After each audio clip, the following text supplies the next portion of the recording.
Hey folks, this is Johnny and welcome to my 4th of July video. Hope everybody is having a great 4th of July and is partying hard out there. Lots of grilling going on around here. It's not a bad day out here. It is partly sunny, but really, really warm. So I'm not cooking outside today. We did that over the weekend, so we've already celebrated our 4th of July. But I hope you guys are having a great one.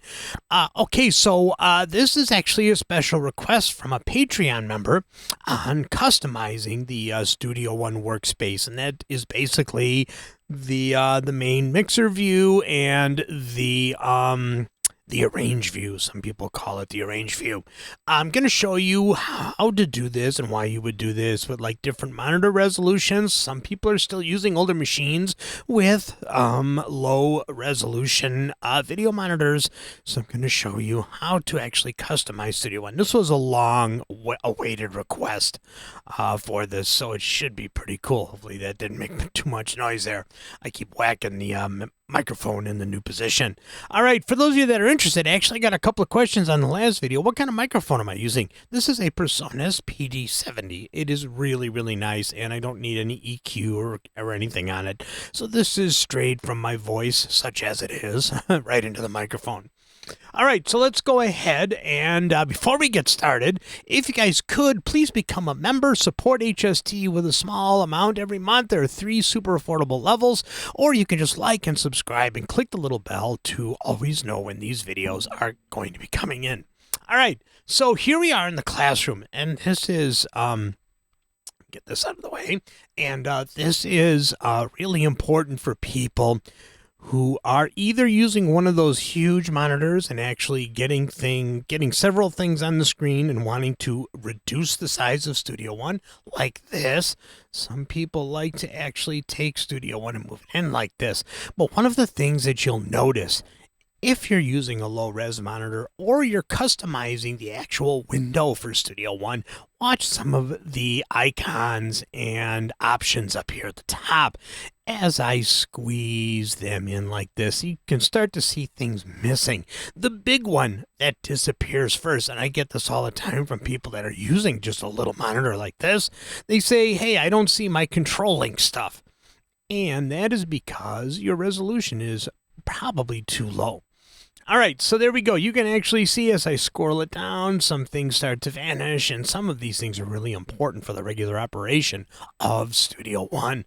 So let's see. Let's go ahead and bring this back out, and let's see. I think it's the 1920 by 1080. That is the average or the best suited resolution for Studio One. So if you look up here and you just go anywhere in the blue space and right click, you see a customize button. And we're going to click customize. Now this is cool. This gives you the ability to deliberately hide things. So what we can do here, you can see the control link window. I can actually hide that. Or if you don't want to do that, you can actually hide the advanced tools, which are some of these right in here. So let's hide the advanced tools. There we go. So things like the audio bend, the strip silence, the quantize, and the macro options actually disappear. You can also hide the quantize value if you don't, or the input quantize. Now, there are other ways to access these. You can access them through the actual menus. So let's see, the toggle snap, you can actually hide that or access it through the menus. You can actually hide the ripple edit. A lot of people like to hide this one because if you accidentally click it, all of a sudden all of your edits start to join together. So if you delete a space in a particular track, those two pieces are going to join together. Some people don't want that. So this is a real popular one to hide.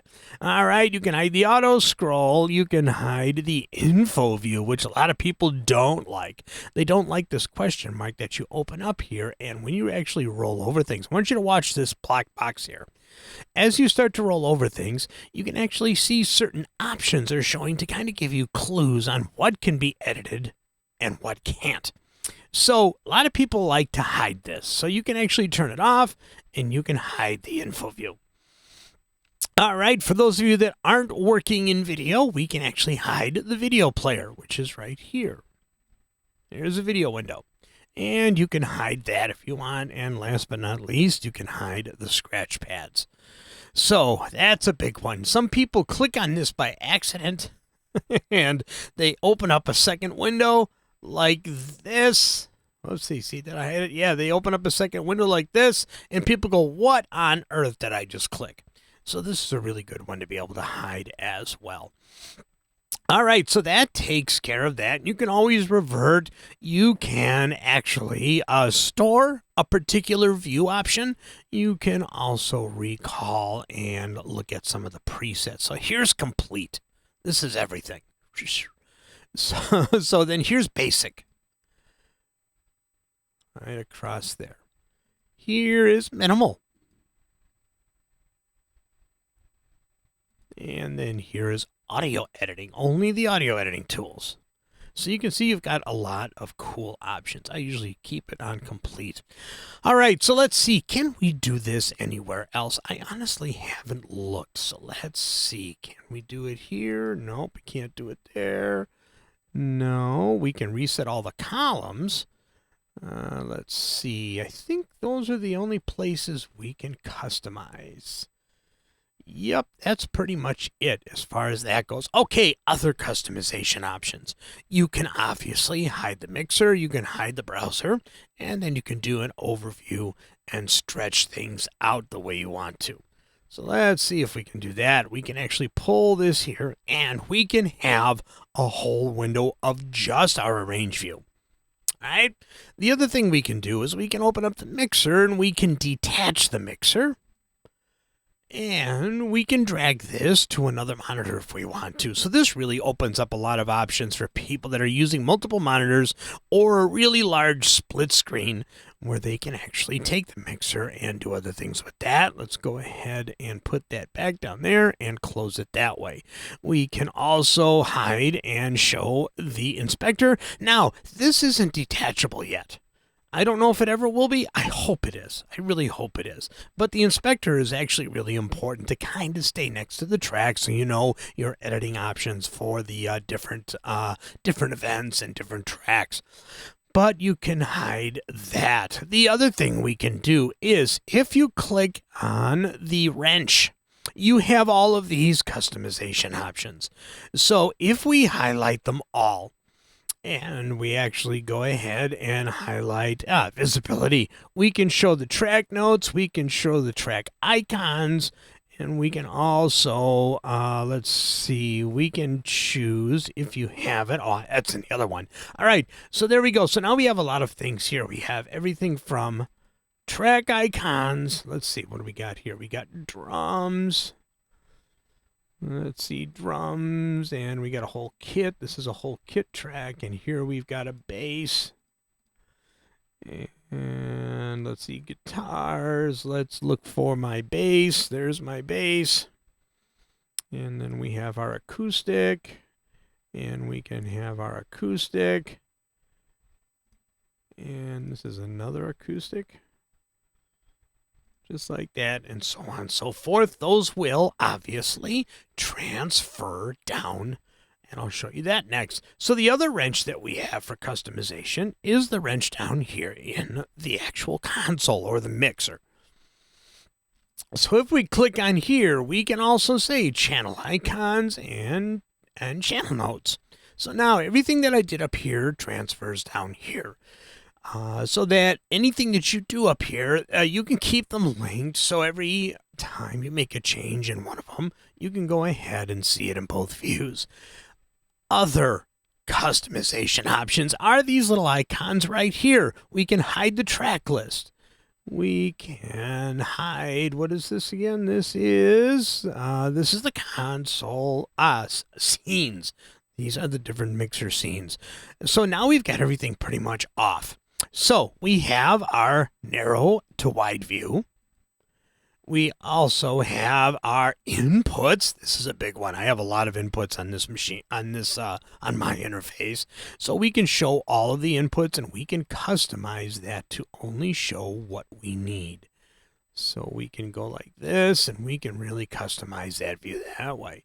So now we can actually show our outputs. Now for this, I don't have any other outputs selected, but you can do the same thing as you did with the inputs.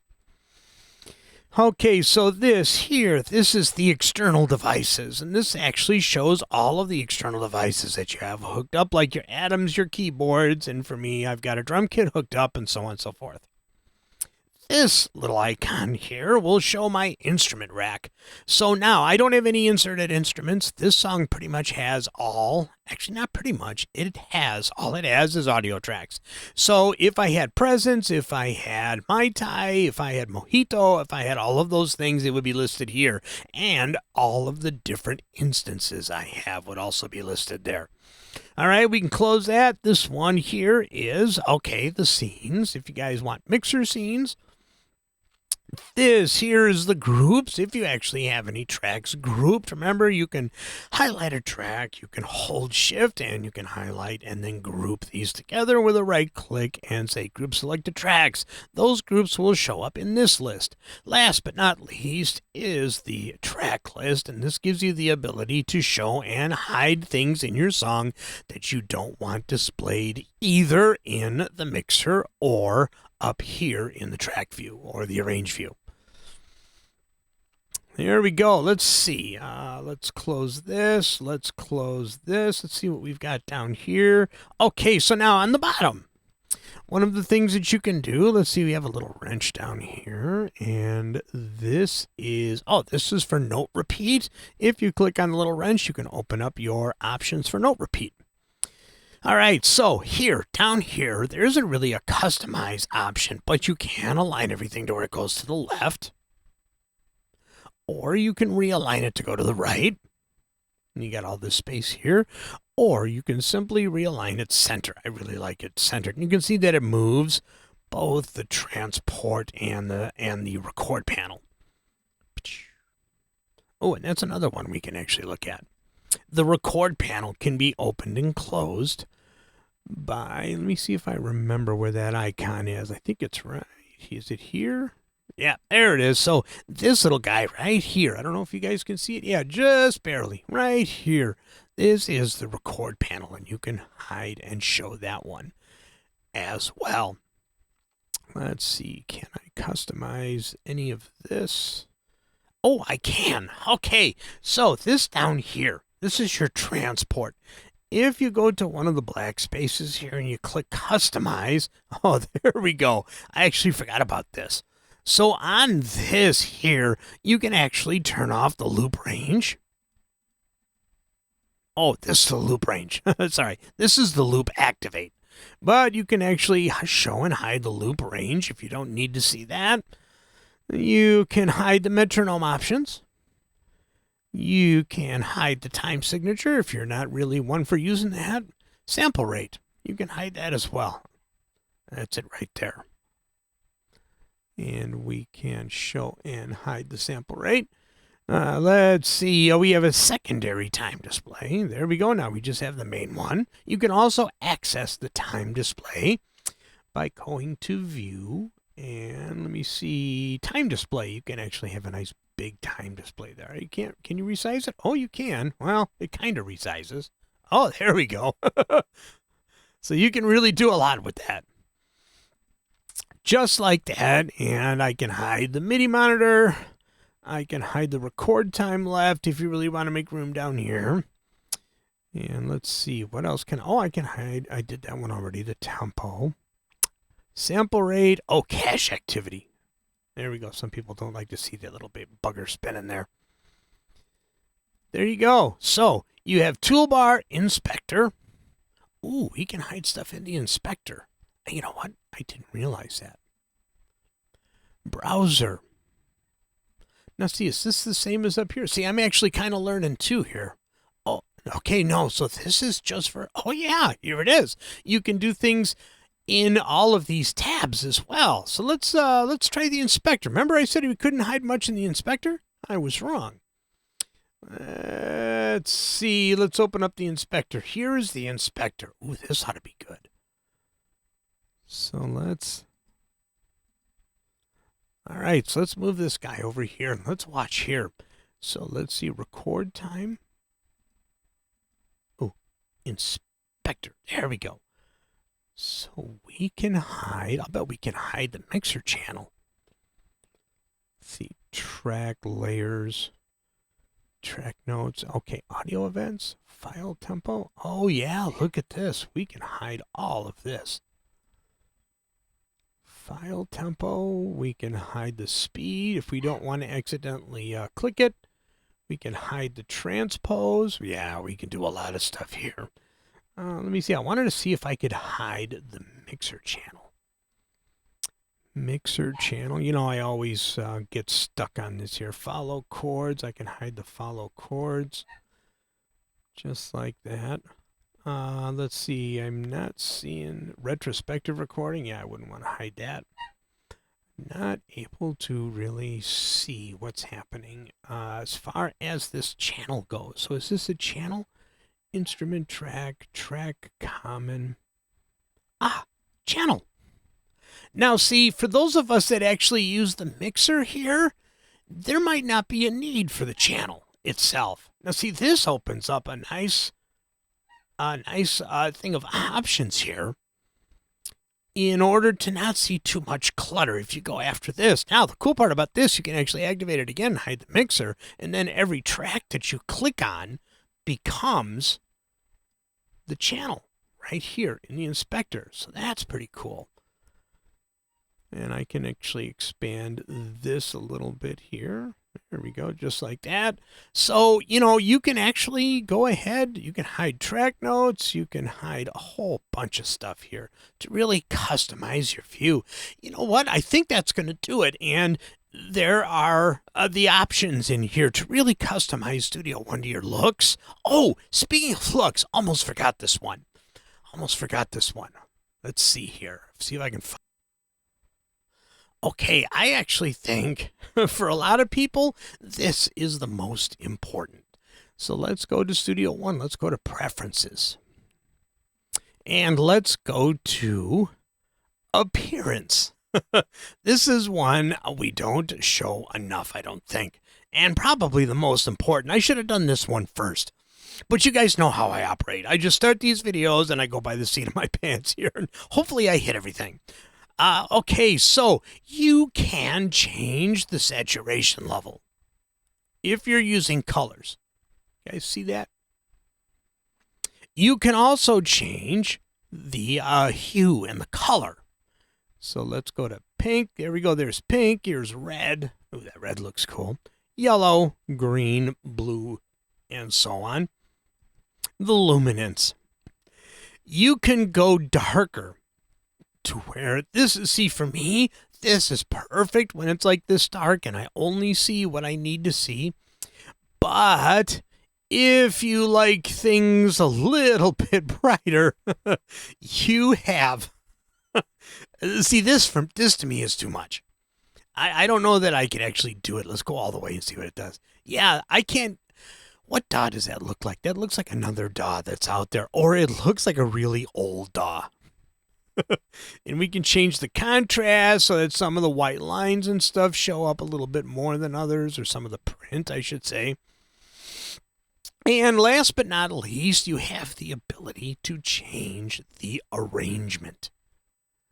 Now, see, this is cool too. If you're going to have a darker, you might want the contrast like this to where you can really see your waveforms and everything else is dark. That is pretty cool. I really like that. So let's see. You also have, let's reset. There we go. So now you have a ton of presets to choose. You can go with colors.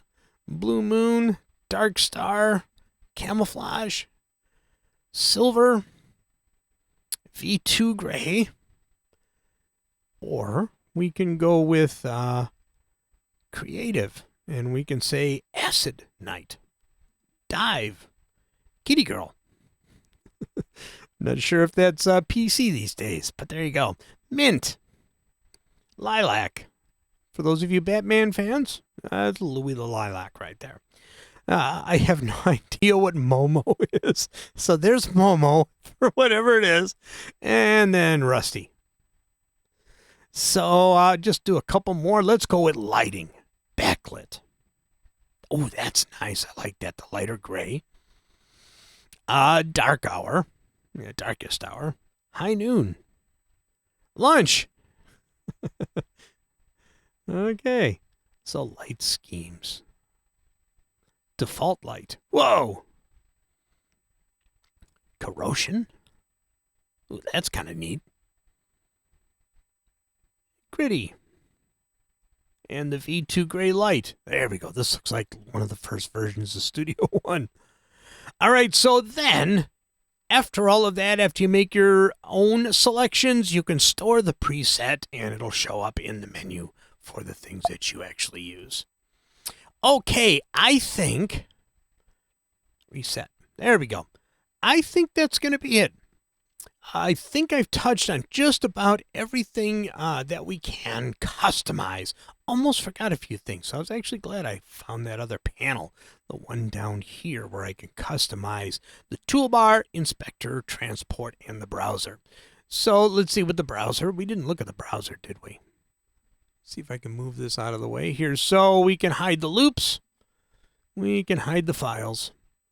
We can hide the shop. We can hide the pool. And we can hide instruments. I don't know why you would do that. But there you go. Okay, now I think I've got it all. So you guys can tell in typical Johnny Guy fashion, I started out thinking I was finished, and I found like several other things that needed to be taken a look at. All right, now I think that's going to do it for me. So I want to thank everybody for actually checking out this video. You have so many options to customize to whatever makes you comfortable. Everything from color, what's actually viewable on the screen, and everything else. It is extremely cool to be able to really make yourself feel like it's your DAW. I'll have to try some of the lighter scenes. I'm really not too sure about those, and see if I can get used to one of those bright ones. I think that'd be cool. So like I said before, if you guys wouldn't mind, become a member. There are 3 affordable, super affordable levels with awesome benefits, and any member that joins the channel will get a couple of free sessions, like maybe one a month. If you need training, if you need help, if you're having trouble setting something up, if you're a member of the Home Studio Trainer Show, you and I can hook up on Zoom or Skype or whatever makes you most comfortable. All right, so I think that's going to be it for this. Happy 4th of July to everyone, and I will see you all in the next video.